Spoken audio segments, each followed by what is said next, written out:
Բարև բոլորին, դուր գտնվում ենք Mamel TV-ում, այսօր մենք փորձարկում ենք դուետներ, ես խանութներում այս երկու համը տեսել եմ, ուղղակի չեմ փորձել, իսկ սա խանութում ընդհանրապես չեմ տեսել, սա դուետի կողմից նորույթ է, հիմա սա կփորձարկեմ և 1-ից 10 բալային համակարգով կգնահատեմ։ Առաջինը կսկսենք դեղցի համից, մոռացա ասեմ համերը, Էսի լիմոնով թեյն է, իսկ սա ձմերուկ ելակ, առաջինը դե կսկսենք դեղցից, իսկ հետո լիմոնովը գնացինք, առաջինը բացում ենք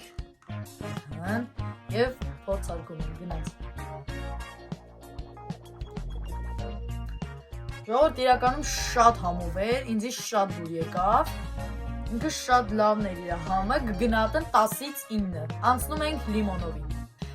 Հիմա փորձարկում ենք լիմոնովը, գնացինք բացում ենք,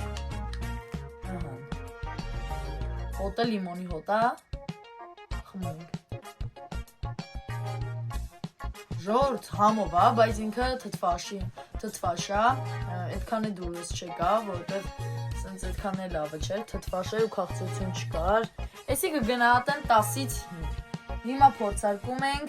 ձմերուկը և ելակը, գնացինք բացում ենք, փորձում է, հոտն ենք առաջինը լավ քաշում։ Ժողովուրդ են, որ ձմերուկու ելակի համով ծամոններ կա է, հենց այդ նույն հոտն է գալի, հիմա փորձում ենք։ Ժողովուրդ էսի շատ դուրս եկավ, շատ համեղ էր, խորհուրդ եմ տալի, էսու դեղցը, եթե ուզում եք փորձարկման համար լիմոններ փորձեք, ավելի լիմոնը կարող է, ով որ շատ թթու է սիրում, իրան դուր կգա։ Ինձի շատ դուր եկավ, էսի կգնահատեմ 10-ից 10։ Դե ինչ ժողովուրդ ջան, այսօրվա համար այսքանը, եթե ձեզ դուր եկավ, անպայման իջնում ենք, բաժանորդագրվում ենք, ալիքից սեղմենք, լայքային, իսկ մենք կհանդիպենք շատ շուտով, ստեսյուն բոլորիդ։